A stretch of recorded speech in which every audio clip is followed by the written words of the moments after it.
I had a conversation with Anastasiya Paraskevova, a Ukrainian living in Kharkiv, a city that has endured relentless bombing, trauma, and loss under Russian aggression. Anna isn't some political analyst in a studio. She's a normal person who's experienced the war firsthand. Her father was killed by a Russian artillery strike. Her home was destroyed, and nearly every person in her community knows someone who has died. This is real. So it was a privilege talking to her. Despite all this craziness, she hasn't broken. Instead, she's become a voice for justice and a lifeline for Ukrainian soldiers. She spends her days volunteering on the front lines, sourcing life-saving equipment from drones and power banks to bulletproof vests and quad bikes and delivering them directly to units in desperate need. She does all this without government backing, using donations from regular people, people like you and me. So if this conversation moves you, I urge you to consider supporting Anastasia's volunteer work. Your donations don't go into a void, it goes straight to the people holding the line against tyranny. She posts receipts, videos, and updates showing exactly how every euro and dollar is used. So this is real as it gets. You'll find her donation links in the description below. Let's go into the conversation. You'll hear about Russian propaganda and why it's been so effective, the Western misunderstanding of war and peace, what daily life is really like under constant bombardment, and why Ukraine isn't just fighting for itself, but for the future of democracy and self-determination across Europe. And if you enjoy this, let me know and I might start having more conversations with more people. Enjoy. To start getting your questions ready. But you should have seen, I don't know when it was like 3 weeks ago. There was a little clip of Charlie Kirk. And I saw that. In that clip, he was like, Finland is very Russian. And dude, I made a video on Instagram and stuff responding to that. Like Finns are basically, they pride themselves in the fact that they're not Russian. It's like the fact that they fought off the Soviets and whatever. You should have seen some of the comments, and Finnish people are in general pretty chill. I saw people making threats to Charlie Kirk in the comments. I get that. Like, way to put a mark on your forehead, unironically. Every Finn now is like out to get you for that comment. It's hilarious. It is about I don't even think you can be more insulting if you tried to Finnish people. I don't think you can really be like more insulting. In what way? I only saw like a clip, so maybe he added like some more commentary about what did he mean by that. But do you know, like, was there like any context or something?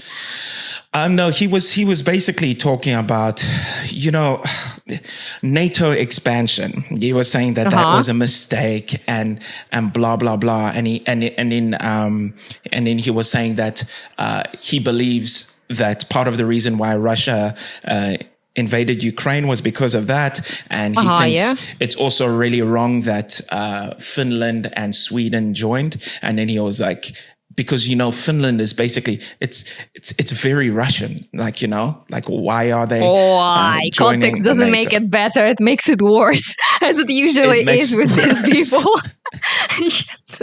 I was hoping, maybe there is some saving grace to that, but no. Yeah, of course. It's just very interesting in that sense, because I understand, for example, as American.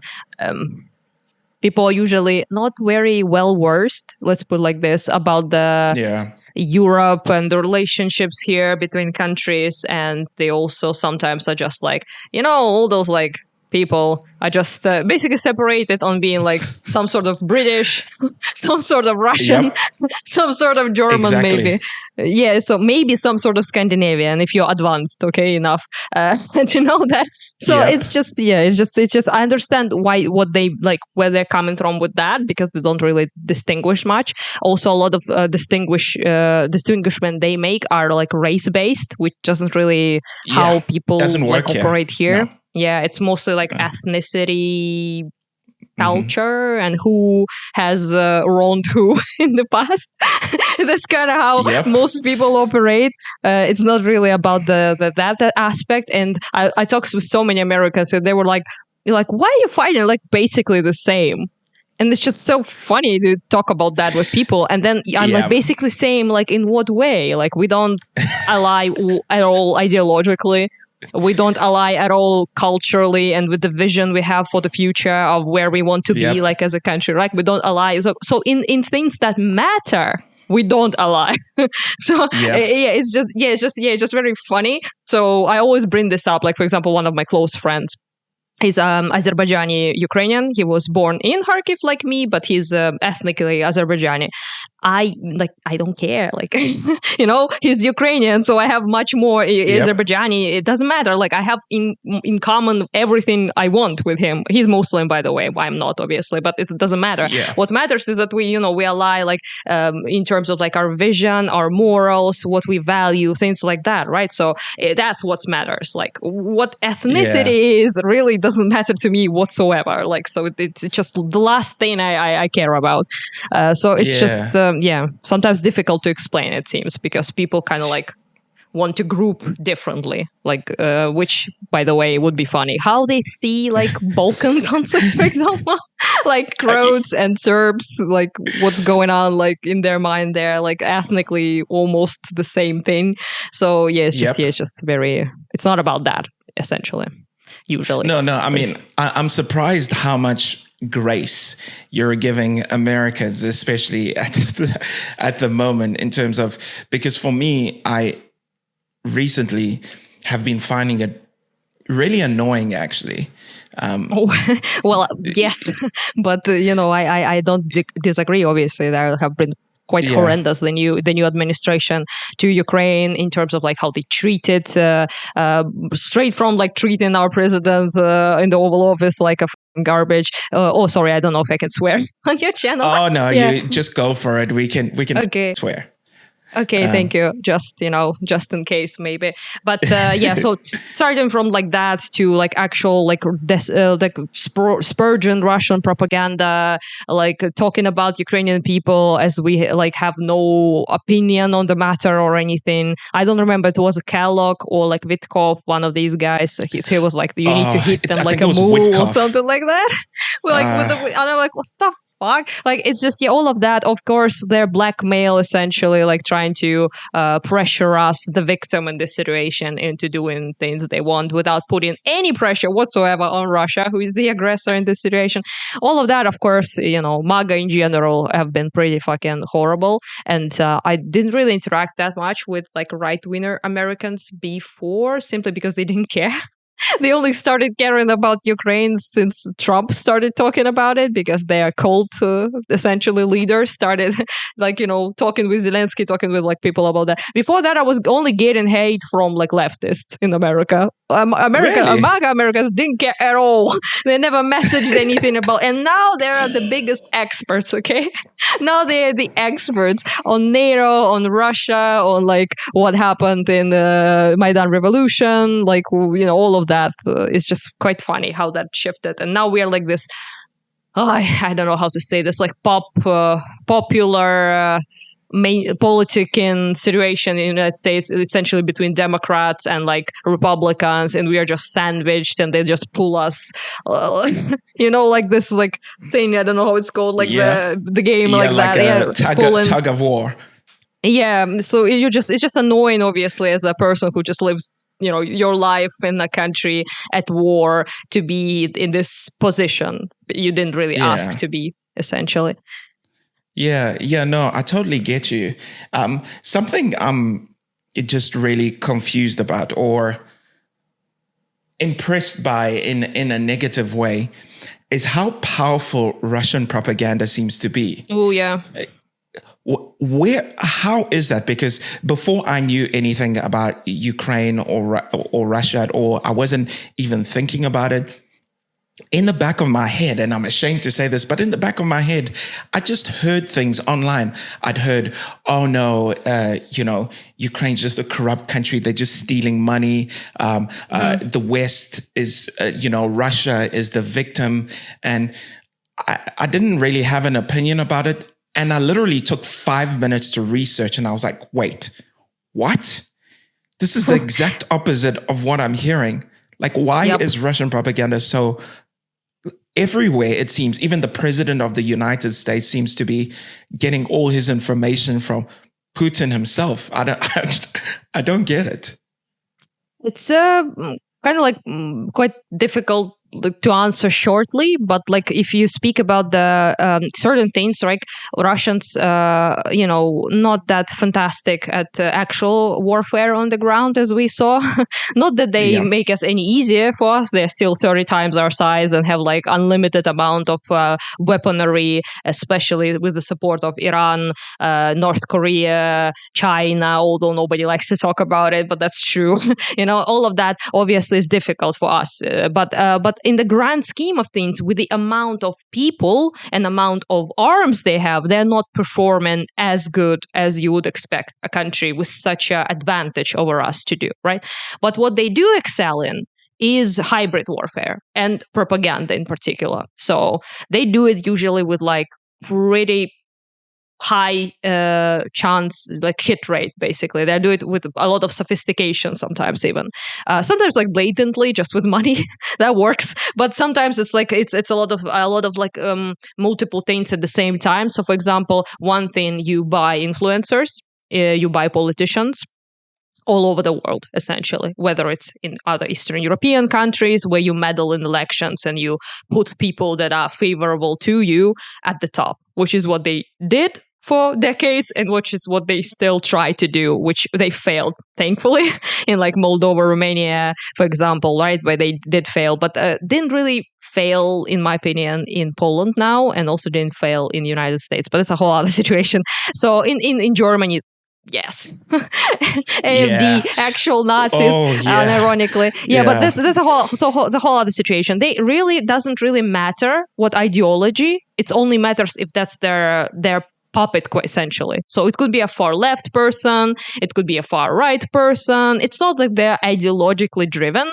They are just driven by the capturing the power, essentially, in a particular country, right? So you do it with money, with compromat, so to speak. Compromat is like a word, it's Soviet term, basically. You get like blackmail material, to translate it. So you have like blackmail material on a certain person. You have footage of them doing questionable things with minors, maybe. You have footage of them doing things like that, right? So you have that on them, and you can also apply that to put pressure on them to do what Russia wants you to do. And of course, you use insane number of amount of money to influence platforms. So, for example, media sources, you have to have your own narrative and your very strong grip on a narrative that is being floated. For example, what you said, you saw something like on social media, perhaps like some messages maybe, right? And that forms an opinion. And if a person doesn't bother like you did to just research a little bit and see if that's true, then that's the opinion they have, right? So, for example, most Americans would not be doing reading up what the fuck happened in Maidan and why Yanukovych was such a bad person, a tyrannical, corrupt oligarch, essentially. They don't bother. They just read, oh, America did a coup and, removed the legitimate president of Ukraine, right? And that's it. That's kind of here in your brain, and you just operate walking around with that idea. And that idea is not spontaneous. It's planted by the media that you consume.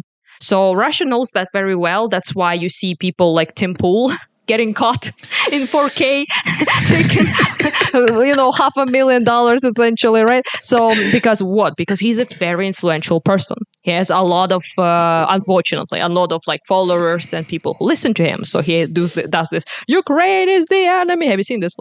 Oh yeah, I've seen that. tabled version. Yeah. So that was for money. And I saw that before the reveal that he was taking money. And I was like, he's taking money from Russia, like 100%. I could bet like my apartment on that shit. And I have only one left, okay? So I can bet my only home I have on that. And I would be, it would be cool. So because, that, for example, Tucker Carlson, very obvious Russia paid guy, right? With a huge influence on MAGA in particular, like on right-wing people, like from Fox News, Legacy, all of that, right? So you have things like that. You have like smaller weirdos like Scott Ritter or something like that are, he's kind of the compromise guy, I imagine. So I imagine he has some, considering, that he was actually like prosecuted for minor shit. I imagine Russia has a lot of stuff on him. So there's that, there's like these things. And also, of course, you manufacture opinion as well by using bots, for example. That's something that they have been very effective doing since 2014. I started noting because I saw that the narrative about Maidan, for example, when it was happening, the revolution, right, was completely insane in the West. And I was thinking like, why is that, like, it's such a black and white like situation, like it's a very simple to understand like revolutionary movement with millions of participants, the biggest revolution like in Europe and probably one of the biggest ever, that lasted for months, not just one day of protesting and bye we did our job, just a month of every day like showing up, right, or never leaving even the square sometimes at all, right? People slept there and all of that. So yeah, so I'm like, can you possibly think that that's like some sort of like manufactured for money, anti-Russian, sponsored by the West situation, and then they'd be like the Newland call or something like that, the cookies and all of that, all the memes, and you're like, that's like makes no sense. Even if you listen to this phone call, everything she's talking about there is just, who will win like politically, who will be in power in Ukraine, who should we like bet on and start political relations with. There is like nothing there. It's just absolutely normal conversation about the like thinking that Yanukovych, Yatsenyuk might be like the guy that will be in power, but ended up not being, by the way. So we didn't even do what they talked about with the phone call, but people use that till this day, and yet they talk about the legitimacy and things like that they know nothing about. They just heard that from Russian propaganda in English. Like it's like a human centipede situation, You just basically like get shit from like from a mixer. From a Russian blender, straight in your throats, unfortunately, in the West. So that's kind of to answer your question, why it's so good. It's because there's a lot of money being put into it. There's a lot of effort to project the narrative that they want and to control the narrative. And of course, buying off politicians and meddling into elections and all of that. Yeah, because I mean, that's so true, because I'm going to ask you to give a brief explanation on Maidan, because I remember I watched the podcast with Douglas Murray, Dave Smith. I don't know if you've seen yeah, that. I know, yeah. Unfortunately for me, and I now know most of those things. Never heard of those people before. Now I have to watch them all the time. Yeah. Dave Smith, another guy who apparently just hates everything that is the West. Apparently no one has any ability to make choices outside of what America does. Oh yeah. But he was talking about, oh no, the CIA caused a revolution and we tried to create a whole change by giving people money and whatever. And it's so weird because like these people, on one hand, they talk about the CIA as though they're these godly agents that can cause millions of people to come and protest every day. And the next day, they're just talking about how, America's got no power and no influence. Yeah. It's very confusing. Yeah. It's like I actually like genuinely didn't understand how that works at all, and I couldn't. It just frustrated me. And then I spoke with Destiny a long time ago in 22, I believe, about that, and he actually explained it in the best way. And I ever since like I use this, apply it to everything because it just works. Basically, he explained that you should see those people as not that they just hate America or like they see the West or the West as the main villain and everything, right? And refuse to acknowledge any agency that other players have, other people have, right? So bigger things that, like Murray, by the way, said in that conversation, you do know that we are not the biggest player whatsoever in that region. Like there is Iran, there is Russia that has a much more impact on what is going on there. And Dave Smith was like, how because essentially for him it's just impossible because everything is like America does everything everywhere all over the world, but also can't influence anything, and it doesn't have it's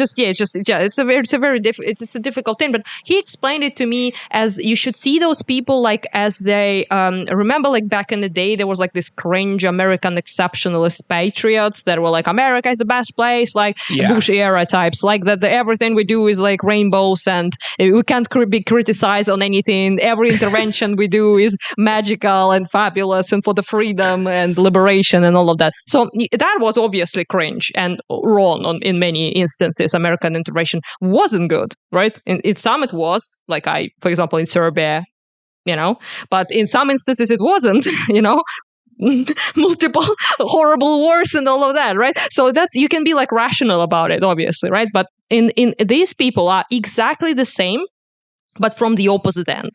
They're also American exceptionalists, but America is exceptionally bad. So this camp is like this: America is exceptionally good. This camp is exceptionally bad. Still exceptional though. So that's kind of like, in my opinion, explains most of this, like libertarian, leftish types, or like because they're like obsessed, and they are American exceptionalists because they don't see any possibility of the world where something isn't done by America. This is like main character syndrome, essentially on steroids. They're like they're involved in everything apparently, but also they can't intervene in anything like Ukraine, for example, because they don't have like sway over Russia apparently, which they totally do if they wanted to. There's just no American will right now to actively intervene or like pressure Russia into doing anything because they don't want to, not with this administration for sure, right? But yeah, it's just you have to see it like that, basically, like as them being like so caught up in this idea that everything is moved exclusively in the world by the United States. And it's annoying to hear as a Eastern European person because of the you like completely denied any sort of agency. So it can't possibly be that Ukrainian people just didn't want a corrupt dictator. Can't possibly be that we just wanted to be have working institutions, have liberties, have protections, human rights, as people have in the West. They're born to it, right? We wanted to build it, to have it something similar to that, right? And many people, especially younger people in Ukraine, thought during Maidan that we kind of deserve better. We deserve like better than being a Belarus, second 2.0 Belarus, like fully controlled, where every industry is owned by Russian citizen, when all of your economy is subservient towards, to Russian interest. Instead, we wanted to be part of the European Union and be much more like, for example, Czechia, Czech Republic, right? Be Poland, countries that are quite successful comparatively to us in terms of like their economy, the way they, how much they boosted themselves by aligning with the West and being part of the European Union. So obviously that's enough to any sane person to see, obviously people wouldn't want that sort of life. But no, apparently all of us would love the Gulag only if Americans didn't tell us that it's a bad thing, and that's very annoying. That's very annoying because so many people here have aspirations, have their own their dreams to live better lives, and they put so much on the line to have it, like much more than average Western person ever did, because most of them already were born in a relatively good society, like with faults. Obviously, every society has faults, right? But much better. But we have to like fight like hell here to pull ourselves from the swamp of the post-Soviet, era and under Russian heel. Not just us, like people like Romania, people like Moldova, all kinds of people, right, that are trying just to build something better. And to hear from incredibly privileged people that are just lucky, essentially, to be born in a place that is already there, where we strive to be there, already there, right? And to hear them so talk about us like we are a bunch of like, I don't know, like stupid ass ship tribal people that can be only led by the great hand of the United States. It's pretty annoying, not gonna lie. I mean, I can, and another thing I also notice is that they cover up their indifference about what's happening on this side of the world. They cover it up with this, people are dying, and we just want peace and blah blah blah. That's my personal beef. Yeah, really. You're bringing up the thing I hate the most. Really, accidentally explain it to me. Why do you? I probably understand a little bit about why you hate it, but like kind of expand on that a little bit. I just spoke about another thing I really don't like, but this one takes the cake easy, like comparatively, because I hate it the most. As someone from Kharkiv in particular, I think I have a bit more, let's say, anger towards this position, because if guys who will be watching don't know that Kharkiv is quite close to it used to be like a frontline city for a long time. It is also very far east, and it's the city that suffers daily from Russian attacks and have been severely damaged in 22 and 23, but then kind of like became better when we pushed them away with the successful counteroffensives that we had, liberating most of the region. But that aside, I'm just I think I have the right to speak on this, particularly because I live in a place that is daily bombed, and also my father was killed by artillery shelling that Russia did in 22. My mom was also damn nearly killed, but she just got lucky that she moved further to the middle of the house, and she got like scratches while he was pretty much killed instantly. And we lost the house and everything. And it's just a regular experience. I would like to point out, it's not like it's something special or unique in any way. It's a pretty regular experience for people in Kharkiv. You would probably just, if you were here, which good you're not, giga-bombed. But if you were here, you would probably ask a person on the street, and everyone would be able to say that, I know at least someone who was killed. So either like it was a relative, loved one, friend, maybe colleague, like co-worker, something, right? So most people have experience like that. Because of that, of course, it aggravates me to hear people use this as an excuse. They basically use me as a human shield, I guess. Not to speak of like combustion right now, but they use us like that. People like me, people who are like, they're like, oh, look, people are dying, innocent people and all that. It just needs to stop. Meanwhile, we're like, rah, here, we're the most anti-Russian people you can possibly find, specifically because of our situation and proximity to them, right? And it's just I'm also like a Russian speaker. I grew up like speaking Russian, as most people did in Kharkiv and Eastern Ukraine, because of the Russification that happened. All of that. My mom is Russian, half Russian, so all of that is just it's I am that person, okay, that they talk about, that is like supposedly wants Russia here, which I never did, and now I obviously want it. Probably the worst fate ever. I would genuinely, and I'm not like exaggerating, I would rather really die in a bomb attack than I would submit to occupation of Russia. So in that sense, it's quite funny. Also, most of the people, I am a volunteer, so I work with soldiers a lot, and I help them getting stuff that they might need and things like that, right? And as a result of that, I speak with them quite a lot. Obviously, there are a lot of my friends there, and most of them are Easterners. Most of them are like from Dnipro, Kharkiv, Sumy, Kherson, like southern eastern parts of Ukraine. A lot of like Western people fighting as well, obviously, but quite a lot, majority of people I know are from Donbass, from Kharkiv, right? So it's just never ever have they said that they want to give up or capitulate, not once, right? So people might be for like diplomatic solutions of some sort. People might be like in favor of some sort of talks, but not in favor of peace by any means. Now, because that's not. It's insane considering how we know, and we all know now, how Russia treats Ukrainians in occupation. So mass torture, mass rape, deportations, abductions, mass graves, you name it, right? So every like war crime under the sun you can commit, they commit it in 10 times over, right? So because of that, obviously, if you have any sort of sense, you don't want that. Whether you're, even if you're not like crazy patriotic, rah-rah Ukraine person, it's just nonsense to want that to happen to, yourself, your loved ones, and your city, and all of that. So yeah, it's just people want, they want justice mostly. They don't want peace just by any means, because it's not peace. It's just, it wouldn't be in front of your eyes. That's what would happen. I'm talking to the Western people right now.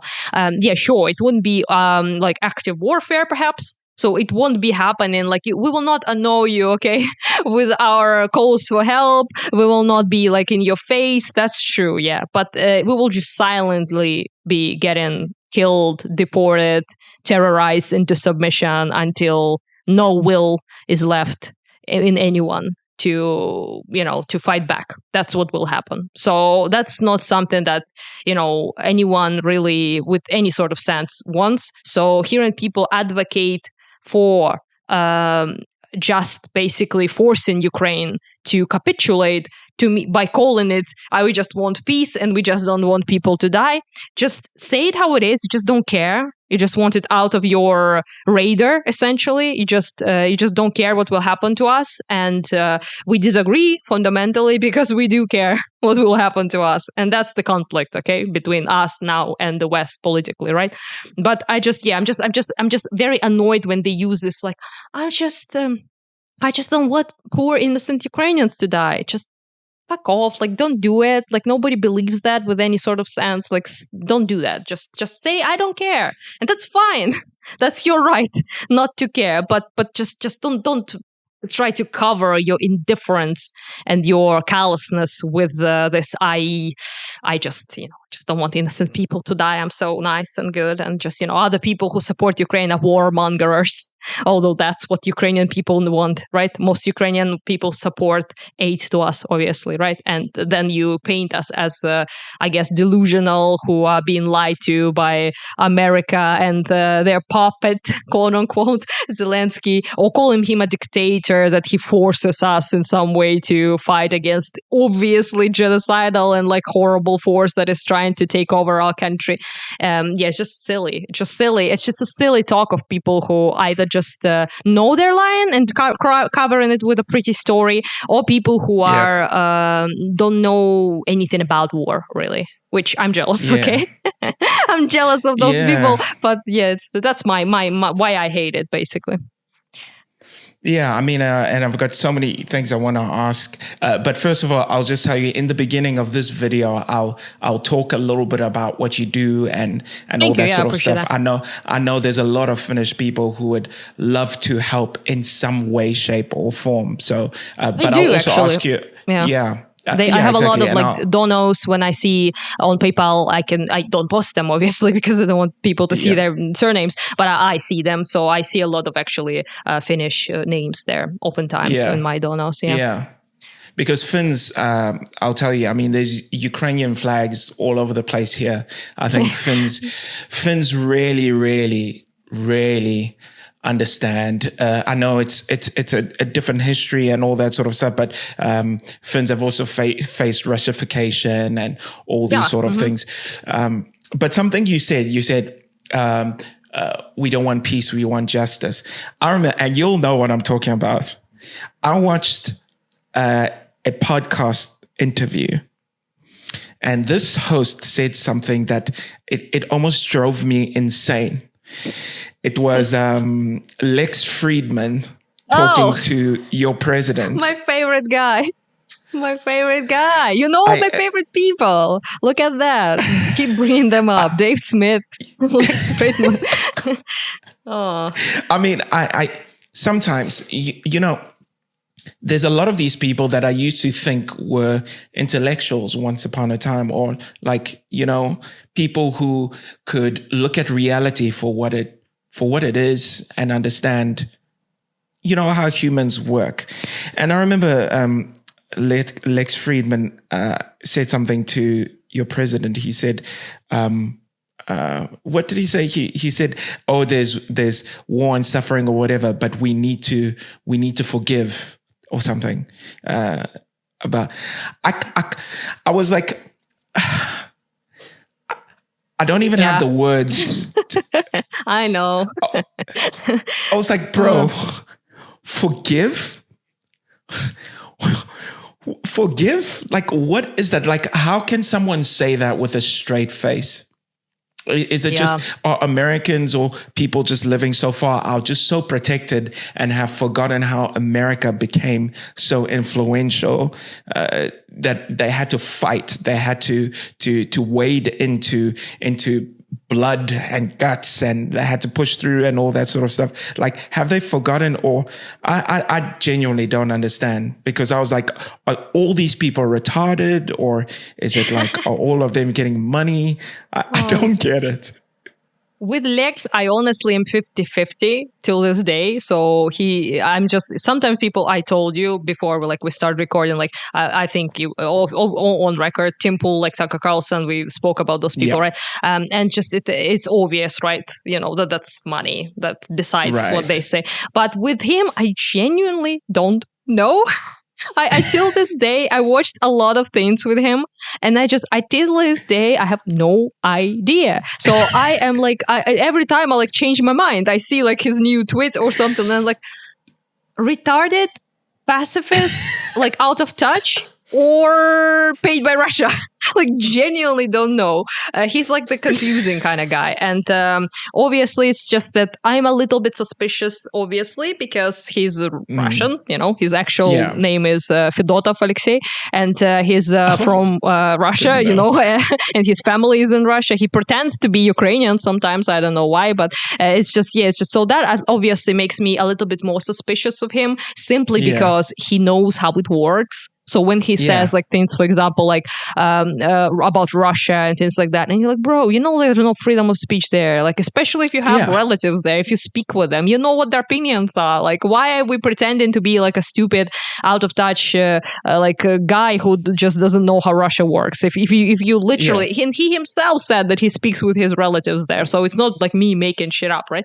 And so I'm a little bit more suspicious because of that. But recent events kind of made me question that maybe he's just that retarded pacifist tech bro that just doesn't really understand how the world works, and also thinks very highly of himself, that he can facilitate peace, literally himself, between Trump and how he said he wanted to make a vacation trip for Putin, Zelensky, and Trump, or some cringe like that on that Zelensky conversation. And I'm like, bro, he's like literally like Trump, Putin right now. He like is ICJ criminal warrant on him for abductions of about anywhere from like 100,000 to 500, by their admission, 100,000 children.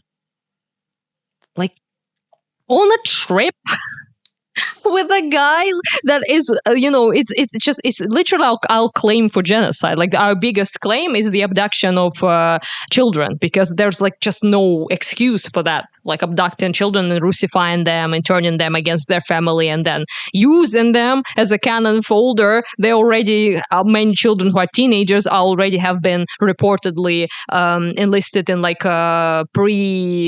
war, sort of like pre-army, you know, sort of like, I don't know what I would call it, this camp, basically, or a training camp, right? It's absolute, like, nobody, like, not Geneva Convention, not like, Human Rights Watch, UN, like, nobody disputes that that's, at the very least, crime against humanity, at the toppest list, like, a genocidal action, right? So, and you ask also forgiveness, right? It's just, I wish, honestly, that I could, but they're not asking. for forgiveness? How can you like forgive people that are not even asking for forgiveness? They don't even think they're doing anything wrong. Most of them, right? So we are in the middle of an existential war for the survival of our nation, right? And asking now questions like, there gotta be like forgiveness or things like that. Like, it's not on time. It's not timely. Let's put like that. But it's also impossible to do. They're not admitted a single thing they did wrong. Like, if you ask the average like Russian person, or you look into like their textbooks in school and things like that, like what the ideology narrative is there, right? It's they will be like, Holodomor never happened, or like it happened but no biggie, Yeah, never targeted a single Ukrainian. Russification never happened. Mass terror of Ukrainians during Red Terror never happened. Like all of that, right? It's never talking about what they did to Georgia. Never talking about what they did in Moldova. Never talking about the horrendous shit they did with Syria. And all of that, right? So it's just not something like there's like just nothing to forgive when nobody's asking forgiveness, right? So it's a completely different conversation. Example, if I speak with I have like a friend in Russia who's like a very decent person, suffers quite a bit from what is happening and feels like immensely guilty, feels terrible that he can't really do anything about it, and all of his relatives are unhinged, hate Ukraine with passion and wanted to like basically either subjugate it or erased, quote unquote, right? And he feels very bad about that, obviously. And I feel for him. I feel for him quite a bit. I also have like a lot of family in Russia from my mom's side, and she's my uncle, for example, who's a very nice person, also like understands very well what is happening, but also always apologizes when he calls or something like that, because he just feels obviously guilt about it, that we live in such a horrible terror every day because of his own country. But at the same time, like I don't feel like any hatred towards these particular people, right? Because I feel bad that they have to live with that guilt about things that they can't really control at all. So it's not like I'm like every single Russian like that. But the problem is the majority of them either support it in some way or they are conformist. So they are not like, ooh, I'm hate Ukraine. Yeah, but they're like, not my problem. I don't care. Like, I'm apolitical or something like that. They will sell usually, which I find extremely funny. Being apolitical in Russia where every single thing is drenched with like politics and ideology. I'm like, and you can ask, by the way, that's the funny thing. If you ever meet an apolitical Russian, I don't know, hopefully won't, but if you will, just ask him, oh, you're apolitical, right? You like don't care about the politics. It's not you. And they were like, yeah, I don't care. And then you ask them, whose Crimea belongs to? And they're like, oh, really? I will not answer that. Or they will say Russia. Sometimes they will just straight up say Russia, but oftentimes they will be just, I'm not gonna answer that. And you're like, maybe like, oh wow, really? Why is that? How apolitical of you? Yeah, so it's just unfortunately that's kind of like the majority of population just doesn't care. Which it usually is that way. Like even like during Nazi Germany time, not every single German was like, yeah, Nazi, go kill them Jews. Like a lot of people were like that, unfortunately, because of the ideology that took hold there, right? But stuff, but a lot of people just were like, I don't care. Like I live my life. It's not my problem. That's kind of like realistic attitude towards things like that. Most people are like that. They won't be like, on the barricades, quote unquote. But yeah, also Russians don't really suffer the price of this war, unfortunately, that much, because they just truly can live their lives absolutely normally, because we don't bomb them daily in their beds. We don't like attack civilian targets. We don't throw ballistics in city centers or like Shahed drones, shit like that, right? They don't really. A lot of them don't even fight that at all, or like are not even afraid about the enlistment, for example, because many people, I don't know if you know this, but for example, quite rarely would you catch a person from Moscow. Let me tell you this, in the troops. Most of them would be like further east, poor, like marginalized, maybe like of Asian descent people. Like they use a lot. For example, they would be used like central parts a lot. Rarely would you catch a person from Moscow or St. Petersburg, right? And so they don't really. Even the elite, quote unquote, right, like the dominating group, right, in Russia, is barely suffering any consequences other than sanctions, I guess. So yeah, that's pretty pretty bad as well, because you can't really influence them and ask them to stop their the what is going on out of the goodness of their heart because they just don't care. But also there are no, unfortunately, in my opinion, there are no at all like consequences, and that's how they operated, right? They got away with a lot of things, with like Moldova, with Georgia. They got away with what they were doing in Syria, got away with Wagner was doing in Africa, which is truly beyond shit. Like even Ukraine, in my opinion, doesn't compare with what they're doing there to people, and it's completely not covered.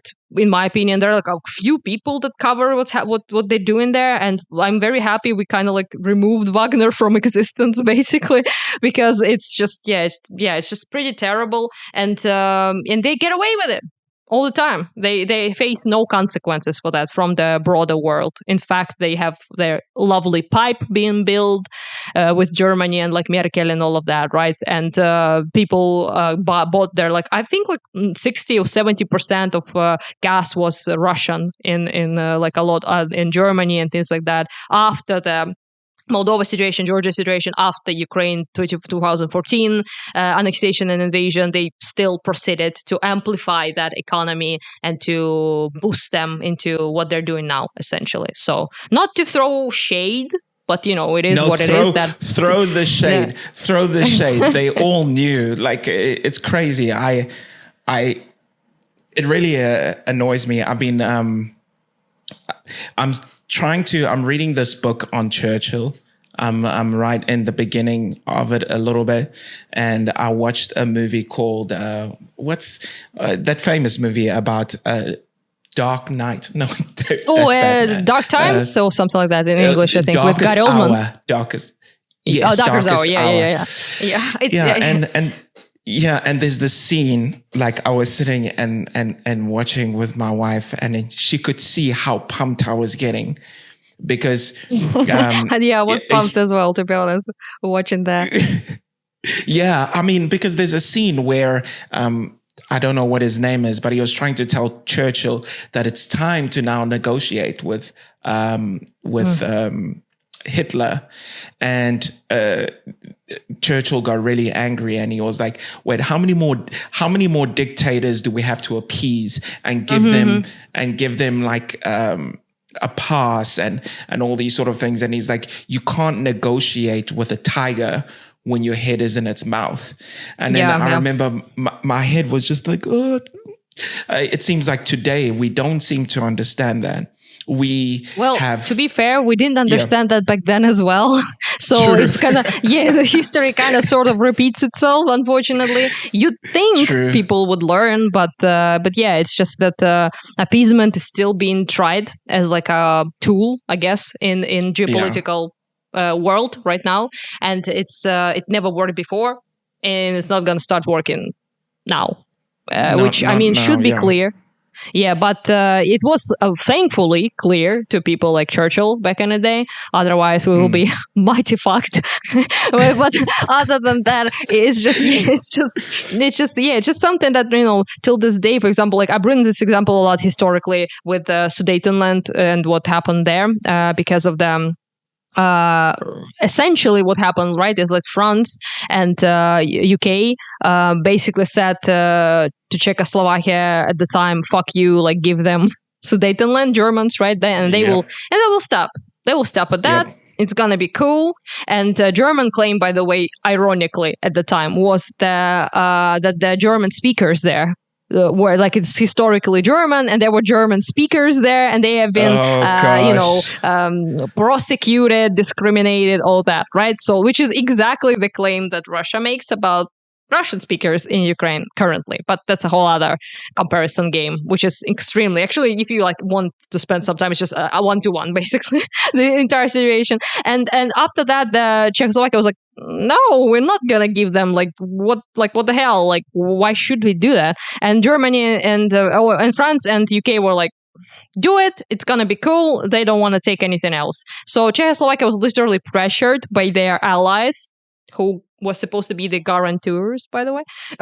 Again, similar situation. And then guess what? He took all of Czechoslovakia. I mean, Hitler. Right? Wow. insane turn of events. He didn't stop with the Sudetenland because it was never about the German speakers. It was about taking Germany and then producing weaponry there, because Germany wanted Czechoslovakia to be there, like to be the point closer to Eastern Europe to produce mass weaponry there, because Czechoslovakia at the time was the best producer of weaponry, pretty much almost in the world, no, in Europe for sure. So that's what they did. They ended up producing mass weapons of destructions that they used to further conquest Europe by making Czechs work for them and produce armor, right? Armaments for them. So, and then UK was like, well, shit. Chamberlain at the time was like, well, fuck. He moved and took entire Czechoslovakia, right? And you're like, well, and then he used those weapons to attack, by the way, France and UK, which is in itself quite funny if you think about it. Yeah. And that's what I bring up about Ukraine. That's also partially their aim. Not only historically, not only their ideologically, not only because of imperialist expansion that they want to do, but they also want to use us as a platform for the future things they want to do. And Ukrainians have been very great for them when we are on their side in terms of fighting power. So, and they really need human resources that they want to throw in their future conquests. And that could be Moldova, that could be Ukraine, that could be Armenia, that could be Belarus, could be pretty much anyone. They would much rather throw them. Your voice is repeating. Yeah. I mean, there was a huge delay of echo for a second. It might be internet. Might be internet connection thing. How it's now? Oh yeah, no, it's better now. It was like it went crazy for a second. But yeah, sorry, continue. Uh-huh. Yeah, you're a little bit blurry on my end. So maybe that's might be me, but nothing I can do. It's just it's all right. This program records really well, and it will upscale everything later. So even if I seem a little bit blurry, I'm not blurry in real life, so that's all right.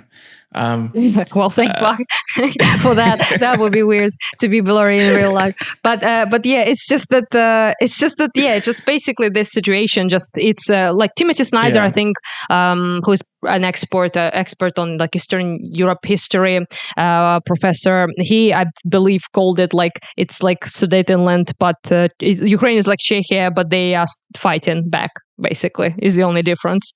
So he said that Ukraine is sort of prolonging that period, that 1 year prior to when the war kicked off full scale, right? We are prolonging that period basically for years right now. And human resource is something that they really want, and they speak about it a lot publicly. I know you can watch their their state media in Russia, and they speak a lot about using Ukraine, for example, to attack Poland or Baltics. So yeah, it's not like they hide it in any way. Not now, obviously. I'm not making claims that they will attack a NATO country now. No, but that is a preparation for a much bigger events. If this succeeds, then yeah. Yeah, it seems to me, and I think you're completely right, because my job now, I work as an assistant to an MEP, a member of the European Parliament from Finland, cool. and it's some of the stuff that they talk about a lot, and I understand Europe does a lot of talking, and not so much action a lot of the time. But something that I notice in the world today, especially with what's happening in Ukraine and with the conversation around it, is I think people in rich Western countries, west of Russia, the further west, the bigger this sort of vibe gets, is that they think everyone just wants the same thing. They think everyone just wants democracy. Everyone just wants to live in peace. But I feel like and I think that's a very childish way of looking at the world, because there are people out there who just want to take. They want to dominate. They want to see themselves as gods or to build empires or whatever the case might be. And you see that quite a lot now. And I think there's just and I see it a lot in a lot of especially the American commentary, the commentators. They've got this very childish view of the world when in truth, there are people who just want to take shit, and to stop them from taking shit, you have to either fight or surrender. Yep. It's, I agree 100%. It's something I noted, back in the day in like 2022 and things like that. I mostly noticed that in the context of, not funnily enough, not Russia, but it was from later, when October 7 happened and Israel-Palestine conversations was happening. And I was really like, a little bit like, like this, when people spoke so much about like, if you just give Palestinians Coca-Cola and jeans, basically, it's going to be chill. And you're like, no, it's not going to be chill, because people I know it sounds like kind of ridiculous to say it that way, but that's kind of how they posit it. Oftentimes I hear like people, even like people who I find considered to be quite, smart and like, not, educated people in the United States, obviously, they bring this up like, if only like they just want the war to stop and they just want this and that, and if they have like prosperity on the Trump plan is a whole other situation, but just move them somewhere else with nice hotels, blackjack and hoes, I don't know, like it's just and you're like, no, like whether you side you're on, okay, like whether like you like more like pro Israel and you think they have a right to exist, or whether like you support free Palestine, or both at the same time, which is by the way possible, a pretty rational position in my opinion. But whatever you do, no, that's not what they want. What they want is to live in their land. They want to live in the place they consider to be their homeland. They want to live in the place where their ancestors lived. That's what they want, and they want to govern themselves. That's what they want. Like that matters more to them, right, than prosperity, quote unquote. That means more to them than wealth and Coca-Cola jeans and casinos, and you can't buy them with casinos because that's not their value. Right. And it's like you brought up the Russia thing, obviously. It's not the same. It's a different situation entirely. But also there, like it's not their value. Their value is they want people, they listen, they say it if you listen to them. They want the world to fear them. They want to be at the top of everything and to be respected as a superpower. They want to have dominance of all of their quote unquote colonies. That used to be part of the Soviet empire or Russian empire prior to it, right? That's what they want. They want quote unquote respect and fear, and they think they get those things by being the biggest power, the aggressor in the region, the one who dominates other people in the region, right? And they are nostalgic towards those days because they feel like they're inadequate now. So however you feel about that, that's how they feel. I mean, and you have to you have to acknowledge reality that when you speak with Russians, they're like, fuck your democracy, fuck your Western degeneracy and the gays and all of that. It's just, you just speak with them and it's quite clear that they don't share those values. And whether they should and whether those values are good, I think they are. I think Western, liberal values are preferable. I want my country to be more like that, obviously, right? But that's not all people in the world. And most people in the world, news, I guess, but not in the West. They're not. Most people are, in Asia, in Europe, and the bigger countries with bigger population that don't share the values that you have, and you can try to, make them see that those values are good and that they produce better results. Of course, you should, but obviously, it's not gonna be that they just kind of I think Americans in particular are guilty of that, but it also applies to Western countries that are France, UK, and things like that. That they kind of they have been living in this a liberal democratic climate for so long now that they kind of can't fathom that most of the world is not like that. And what is considered normal and moral and good here is not the same in other countries. And that's why I always laughed when people were talking about like, oh, Americans are so homophobic and all of that. And I'm like, have you been anywhere else? Like, I mean, not that it can be improved, okay? Like, there are obviously homophobic people in the United States, like, especially like on the MAGA side of things, obviously, right? But it just your average like Republican is like 10 times less homophobic than the average lad in Russia, okay? It's just completely, it's just the detachment of how the most of the world looks like. And when you bring this up to them, they scream, you're racist. Because you're like, you're essentializing or you're like making assumptions about people. I'm like, no, it's you. You are making assumptions about people based on your values because you apply them to everyone.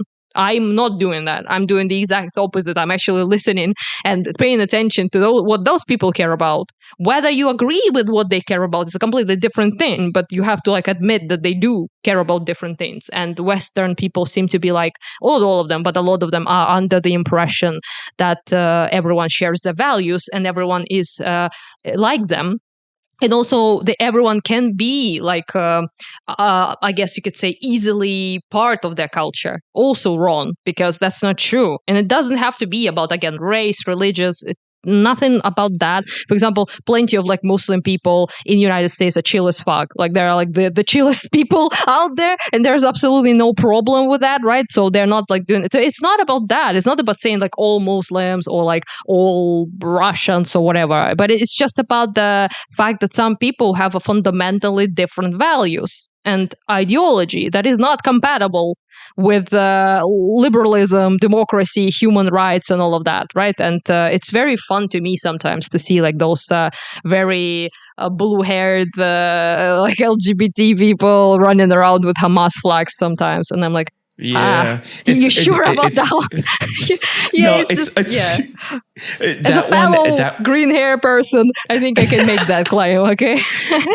No, but that for me is because growing up in South Africa, and I agree with everything you said. Like growing up in South Africa, I saw a different type of culture. Of course, South Africa is interesting because you've also got very Western values in certain areas and certain values that are very opposite to what we think is proper values or whatever. I remember living through, because I grew up in South Africa, but I was born in the Congo. And then we moved to South Africa when I was like 2 years old or whatever. But I remember there was a time in South Africa when there was these xenophobic attacks. There were anyone who wasn't South African would get killed. Like you can watch the videos on YouTube, people running with freaking what do you call not a sword, but like a machete. Oh, I see. Yeah, I remember. I saw some shit about that. Yeah. Mm-hmm. Yeah, exactly. And then they interview some of these people, and some of these people, they just killed someone. They don't give a fuck. They just like, they genuinely do not care. And it's the same thing. So when some of these liberal kind of blue-haired people wanted to do that march to Gaza or whatever. That's tend to be leftist, to be fair. Like those people tend to be like, of a leftist variety more so than liberal. The leftist, yeah. And they did their whole thing to Gaza and whatever. And, Egypt have their own border with Gaza. And their border. Oh, you mean the cringe as fuck thing when they went to the Egypt and started like saying, "You let us in, you don't have to follow orders." That guy, have you seen that guy? Oh my god, I actually cringed out of my body when I watched that. I was like, "You are so Western, it's precious." Like, Where was he from? Wales he was from, he was Wales. He was Welsh. He was like, "Where is your heart? You're so do it for Palestine." Oh gosh.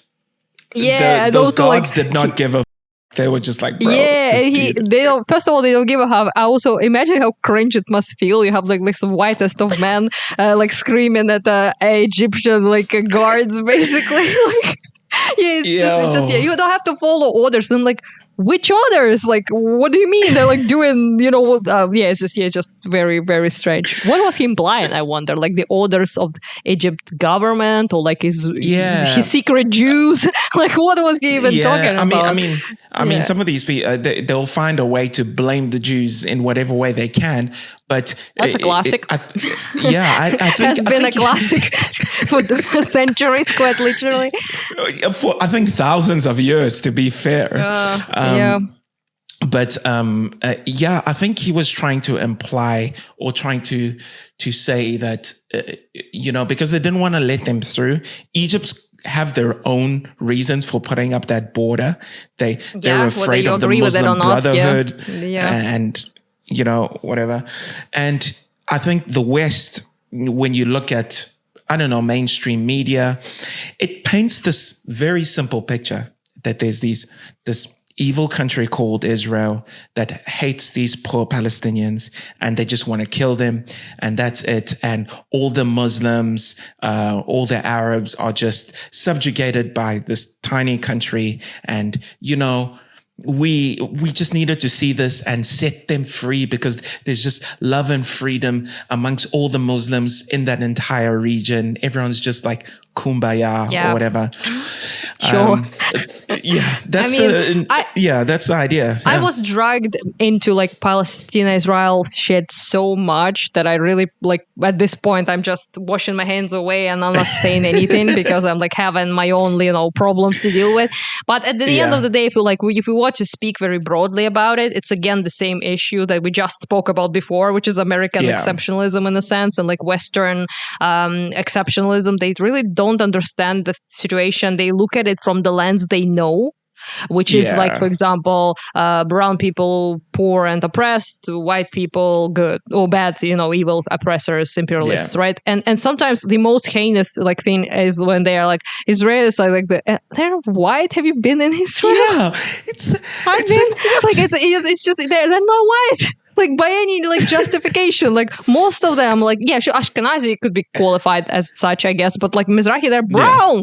There's literally no difference between a Palestinian person in terms of how they look on a brown scale, quote unquote, right? It's not about that. Most of them are native to Middle East. They're they're there, and they're go back to Brooklyn, and you're like. What? Or go back to Poland, and you're like. Do you even understand just what you're saying? Those people are just as native there as Palestinians are. Absolutely just as native. And also the most the most infamous shit is them saying that there is no anti-Semitism in the Arab world, which is just a little bit of history, just a tiny little bit. Can help with that. I talked with a guy actually who was like, "Oh, in Ottoman Empire, everyone was chill and equal," and you're like, "Oh gosh, that's an I don't want to pull one. a Greek card right now, but my father was a Greek who escaped." His family, it's just absolutely Greeks, Armenians, can tend to disagree with that statement, to put it mildly. Genocide shows as such. Never mind the second-class citizenship, the fact that Jews had it a little bit better than Armenians and Germans. They were still second-class citizens, just with a little bit more privilege afforded to them, I guess. But either way, if you were not Turkic. Of Turkic, ethnic background, not Muslim, you were fagged. You were not allowed to have any positions of power, have any sort of influence on anything. Never mind the fact that they paid Christians paid with their own children. The fee was it's called Yannichare. But I think in English people say janissary or something like that. Is the word how you pronounce that? Is when you pay with your child. To the Ottomans, basically, and they technically take your kid as a slave to be in a sultan's slave army. So that's the equal treatment that was there. So it wasn't by any means, but they are so primed to excuse and whitewash everything that is not European or Western to just, I don't know, it's very silly. Like you can talk about like European colonialism, European, settlements, European treatment of non-European, colonies they had. Talk about like slave trade. Talk about all of that in a very negative way, and don't pretend that that's unique to evil to Europe or to white people when it really isn't. Yeah, that's stupid. It also brainwashes the fuck out of the people, unfortunately, because when you speak to like younger people in America who are like, Zoomers, younger people, right? And they're like white, for example, they're like, we are the worst evil empire on earth. And you're like, chill the fuck out. Like, Have you heard of the Arab slave trade? Have you literally... I think we will laugh. We laugh right now because it's silly, but it's also dangerous because that creates a mentality in them that everything United States do is evil, uncritically. You don't like look at the particular situations. This one was fucked up, for example, right? This one is pretty chill, right? And any intervention now is viewed as a like horrible, evil thing, and they also are obsessed about the exceptionalism again, with living in the most evil empire. Okay, they get kicks out of that. Nobody will convince me otherwise. They just feel so important that they are fighting against evil capitalist empire of United States, and then same for Russia or like Iran or North Korea, God forbid, like the most heinous regimes that are currently existing that treat their own people first and foremost horrendously, and it's just pretty wild. But I guess that's the climate a little bit. I think I've come a bigger threat though, obviously. What's that?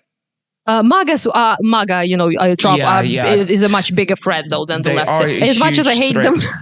And they hate me just by the virtue of being Ukrainian and not in ruining the Soviet communist empire of their dreams.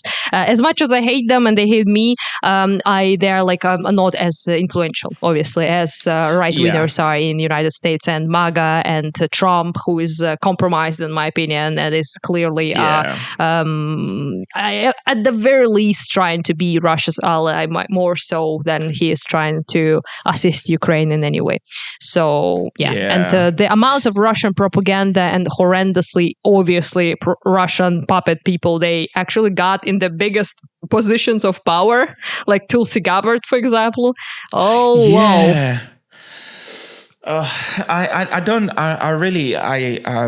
I worry about this stuff quite a bit, simply because, like, obviously I think it's very important what's happening in Ukraine. I think it's more important than a lot of these people like to think. I think there is a war on democracy in general, because I think that the beauty about democracy is that we host our own criticism. The weakness of democracy is that we host our own criticism. It's true. It's like there's a reason why online it's very difficult to find negative things about China. Very hard to find negative, at least real footage of people talking about it, or Russia. Tucker Carlson went to where did he go in Russia? And he's like, "Oh, this is the mall." I'm like, "It's a mall." Like, what does? Yeah, that was literally me reacting to the video. I was like, what do you mean? It's a shop with food in it. It's not a flags in 25 or 24. Where what time was he there? Like, it is like the most hilarious. I don't know if you know this, but he was, I believe, in Ashan, which is not even a Russian supermarket chain. It's French. Oh, really? So it's this extra funny because of that, because he didn't even go to the Russian authentic place. But it just was so obviously a propaganda tour, like blatantly so. And when he was like, "Look how cheap everything is," and you're like, for you. You're American. You have dollars. Of course it's cheap for you because the ruble is in the fucking gutter right now. It's like it's a toilet paper currency right now. It's not a, it's not a, it's not, it doesn't speak why like Russia is a prosperous country. It's the opposite. It's your money that is so valuable there because your currency is strong and theirs isn't. Yeah, it's just, you're so stupid. You have like, a couple brain cells are needed to be rubbed together to see. That's stupid. But unfortunately, it was oriented towards people who don't really think about that. They're like, oh, cheap prices, great. And you're like, not for Russians. Like, have you seen like average Russian salary? For them, it's not cheap at all. It's just, it's pretty silly. And also something like if I was an American, like, because when you're talking about Donald Trump and his insane view about Ukraine, always blame, for some reason, Ukraine started this war in his opinion, no matter how many times he's told that that's not the case. But like, even just purely, if you were just someone who looked at optics and stuff, the military, for example, the weapons that they give Ukraine and whatever, they get so much data from it. Like every missile that's fired, they get to test all their equipment. They get to they're actually gaining so much from it. And I say that, and obviously there's lives being lost and all that sort of stuff. But like, there's so many things that Ukraine has learned about drone technology. Yeah, that's true. Of course. And they've paid with it with their blood. And like, just even on that level, if you just had to take away the side that's like, bro, America, you guys were supposed to be the power that stops people from just taking other countries.